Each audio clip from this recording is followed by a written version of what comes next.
On the afternoon of February 12th, 2017, a message was sent to 188,000 people living in the shadow of America's tallest dam. It was not a warning, it was an order to run. They were told a 30-foot wall of water was moments away from being unleashed, a catastrophic failure that would erase entire communities from the map. This was not caused by an earthquake, not sabotage. It was the result of a concrete lip on an unarmored hillside, an emergency feature that had never been used in 50 years, beginning to disintegrate under the pressure of a rising lake. The structure was not failing. It was being eaten alive by its own water. The crisis did not begin with a bang. It began 5 days earlier, on February 7th, with a crack. Heavy winter storms had been lashing Northern California for weeks, filling Lake Oroville faster than anyone had anticipated. Operators at the 770-foot-tall Oroville Dam, the cornerstone of the California State Water Project, were releasing massive amounts of water through its primary flood control structure.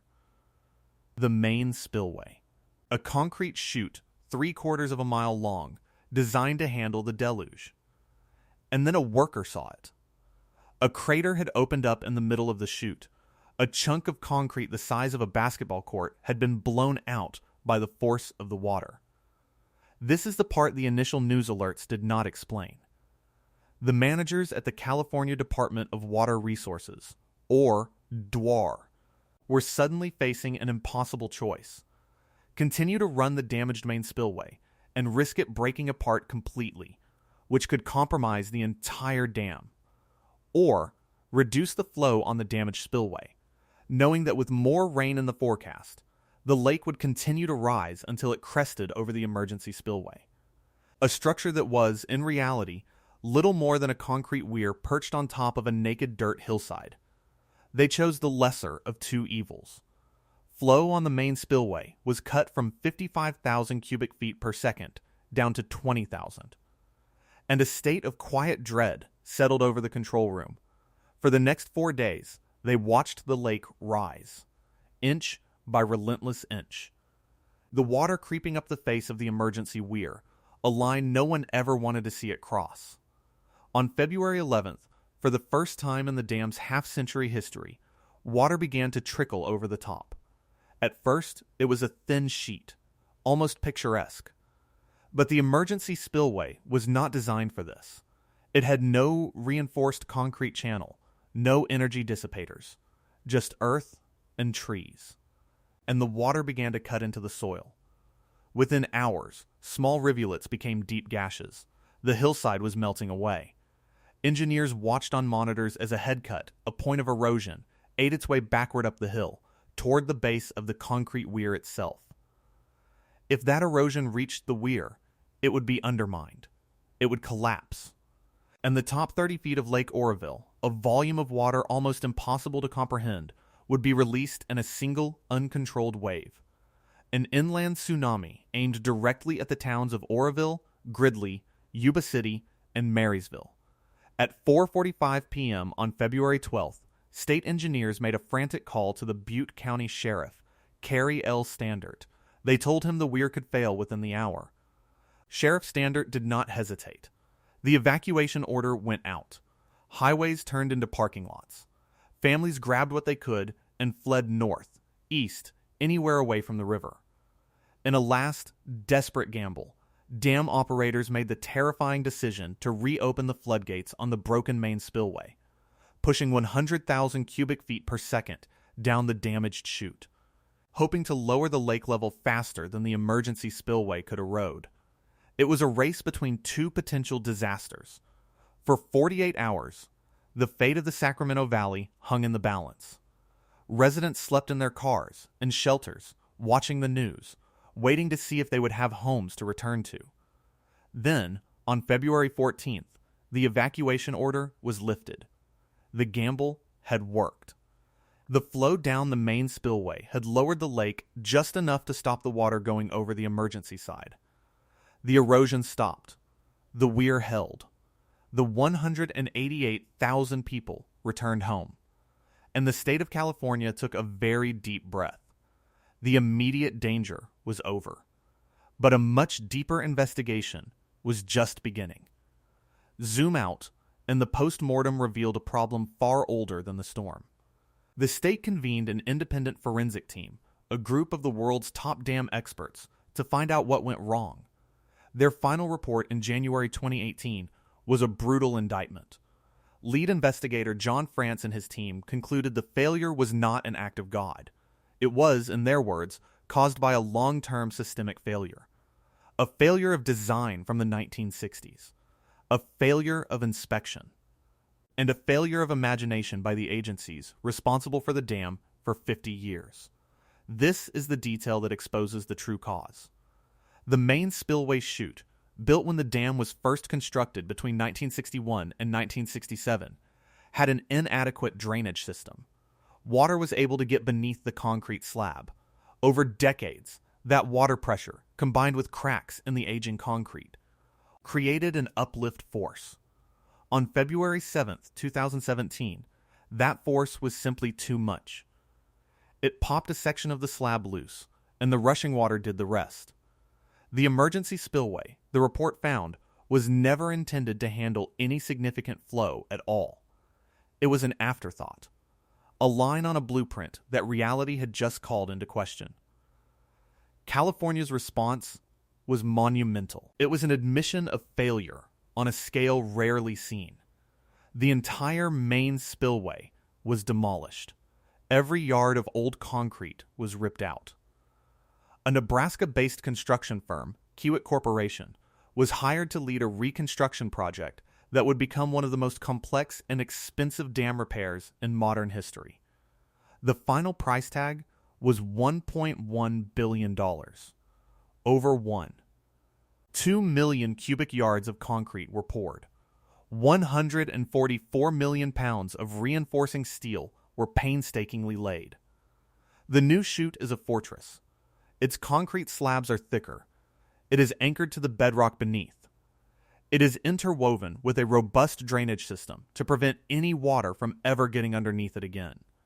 The emergency spillway received an equally dramatic upgrade. The simple concrete lip was gone. In its place, engineers built a massive secant pile cutoff wall, a line of interlocking concrete columns drilled deep into the bedrock to prevent the kind of erosion that almost caused the 2017 catastrophe. Below it, they laid a gigantic concrete apron. A splash pad designed to absorb the energy of any future overflow. The project was a testament to modern engineering. By November 1st, 2018, the work was largely complete. On April 2nd, 2019, the door used the rebuilt main spillway to release water for the first time. It worked perfectly. The state had faced its near disaster, spent the money, and built a solution made of steel and stone. The people of the Sacramento Valley could finally feel safe. The book on the Oroville crisis was closed. But here is the part the billion-dollar fix did not account for. The new spillways were engineered to withstand the worst storms of the past. The problem is that the storms of the future will be nothing like the storms of the past. A new threat was emerging, one that could not be solved with more concrete. It was not a crack in the ground. It was a change in the sky. To understand what is happening now, you have to understand a weather phenomenon that, until recently, was mostly discussed in meteorological circles. It is called an atmospheric river. You have to picture it not as rain, but as a literal river of concentrated water vapor, flowing thousands of feet above the Pacific Ocean. These corridors of moisture can be thousands of miles long and hundreds of miles wide. When they make landfall, particularly against a mountain range like the Sierra Nevada, they are forced upward, cool, and release staggering amounts of precipitation. A strong atmospheric river can transport more water than the Mississippi River at its mouth. For decades, these events were just considered storms, an expected part of California's wet season. Then something changed. The research began to paint a more alarming picture. Martin Marty Ralph, a research meteorologist at the Scripps Institution of Oceanography, is one of the world's leading experts on these phenomena. His work at the Center for Western Weather and Water Extremes, or CW3E, forms the scientific basis for Oroville's new reality. Ralph and his colleagues have shown that as global temperatures rise, the oceans warm. A warmer ocean evaporates more moisture into the air, and a warmer atmosphere can hold more of that moisture. So when an atmospheric river forms over a warmer Pacific, it arrives on the California coast bigger, wetter, and more powerful than ever before. In other words, the engine that produces California's rain and snow is being supercharged, and this is colliding with another climate-driven pattern, the whiplash effect. The state now swings violently between long periods of extreme drought, which bake the soil hard and dry, and periods of extreme deluge. The 2017 Oroville crisis itself occurred during such a whiplash. It followed a multi-year drought. When the atmospheric rivers finally arrived, the parched watershed could not absorb the moisture. The rain ran off the land and funneled directly into the reservoir at a speed and volume that pushed the system to its breaking point. Now, here is the part nobody on the ground in 2017 could have known. On November 22, 2025, researchers at UCLA's Institute of the Environment and Sustainability published a peer-reviewed study in the journal Nature Climate Change. It was a forecast based on the latest generation of climate models. The study concluded that future atmospheric rivers, the kind that are becoming more frequent, could cause peak inflows to Lake Oroville that are 25 to 40% higher than the peak observed during the 2017 event. Let that sink in. The storm that broke the original spillway and triggered the evacuation of 188,000 people might be a prelude, not the main event. The study explicitly warned that the $1.1 billion reconstruction, as robust as it is, was engineered using historical weather data. The probable maximum flood that the new spillways are built to handle is a calculation based on a 20th century climate that no longer exists. The goalposts have moved. The new threat is that a future storm, or a series of them, could produce runoff that exceeds the design capacity of the brand new fortified spillways. A storm that would pour more water into Lake Oroville, faster than even the rebuilt structures are designed to release. The dam itself, the 770-foot tall earthen embankment, is not going to break. It is a mountain of meticulously compacted rock, sand, and clay, one of the engineering wonders of its time. The new crisis, like the old one, centers on the spillways, on the simple, terrifying physics of a bathtub filling faster than it can drain. If inflows were to overwhelm the capacity of the main and emergency spillways, the lake would rise until it overtopped the dam itself, an event that would lead to catastrophic erosion of the dam's structure and an unthinkable failure. This is the challenge now facing Carla Nemeth. She became the director of the California Duba War in 2018, inheriting the aftermath of the crisis and the final stages of the reconstruction. Her public statements reflect a fundamental shift in the department's thinking. The engineering fix is done. The new work, the work that will define the next generation, is about resilience to a future that is already here. As Nemeth has stated, the 2017 incident was a wake-up call. The focus now is on making the entire system resilient to the climate impacts we know are coming. That race is now officially underway. On March 15, 2026, the DWER publicly announced the start of a multi-year study called the Oroville Dam Climate Resiliency and Atmospheric River Preparedness Project. Its acronym is ARRIVE. The project's entire purpose is to take the new climate science from researchers like Marty Ralph and the UCLA team and model what a future, plausible upper bound atmospheric river event would actually do to the Feather River watershed. They are simulating the very storms their own dam was not built to handle. They are trying to find the breaking point of their own system before the sky does it for them. The questions are urgent. Do the dam's operating rules need to change? Should the reservoir be kept at a lower level during the winter to create more flood control capacity, even if it means storing less water for summer.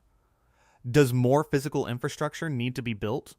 A third spillway, perhaps? The Arrive project is searching for those answers. The uncertainty is the entire point. They are in a race to adapt before the next record-breaking storm makes landfall. And the stakes of this race extend far beyond the dam itself. Lake Oroville is the keystone of the State Water Project. It provides a portion of the drinking water for over 27 million people, from the Bay Area to Southern California. It irrigates 750,000 acres of farmland in the San Joaquin Valley, one of the most productive agricultural regions on Earth. And it provides critical flood protection for the entire Sacramento Valley. For cities like Yuba City and Marysville, all the way down to the state capital, Sacramento, the 2017 evacuation, was a dry run. It was chaotic, terrifying, but ultimately, it was precautionary. A real failure would be an economic and human catastrophe on a scale that is difficult to process. The official regulators are watching. The Federal Energy Regulatory Commission, or FERC, is the agency that licenses the dam. Their annual safety inspection report from February 5th, 2025, found the dam and its rebuilt spillways to be in satisfactory condition, compliant with all current federal safety standards. But their report also specifically noted the doubler's new efforts to model for future climate scenarios. It is a quiet, bureaucratic acknowledgement of a terrifying gap. The dam is safe, according to the rules as they are written today. But the scientists are warning that the rulebook is obsolete. The threat is no longer a hidden flaw in the concrete from 1967. The threat is visible in every new climate report. The history of the dam is filled with surprising details that add to the new context. Most people picture a concrete structure like Hoover Dam. But Oroville is an earthen embankment dam, essentially a massive, engineered mountain. The rock used to build it was quarried from a site that now houses the Hyatt power plant, in a massive cavern carved out of rock, buried deep inside the dam's abutment, capable of generating 819 megawatts of power. These details speak to the scale and ambition of the original project. It was built to tame a river and remake a state. The idea that it could be rendered vulnerable by something as diffuse as atmospheric moisture would have been unthinkable to its creators. During the height of the 2017 panic, as the emergency spillway eroded, helicopter crews executed a desperate, last-ditch maneuver. They dropped massive bags of rocks, super sacks weighing thousands of pounds each, directly onto the eroding hillside. It was a primitive solution to a high-tech problem, an attempt to bandage a wound that was threatening to hemorrhage. It shows the raw desperation of that moment, a fear that all the sophisticated engineering had failed, and the only hope left was to drop rocks in the water's path. Now, the battle has moved from helicopters and rocks to supercomputers and climate models. But the desperation, the sense of a force that is almost too big to contain, remains. So 3 questions now hang over the Sacramento Valley. How fast can the engineers and scientists running the Arrive project find the dam's new breaking point? And can they implement a solution before the next megastorm arrives? If America's tallest and most expensively repaired dam is already being outflanked by a changing climate, what does that mean for the thousands of other dams in the nation?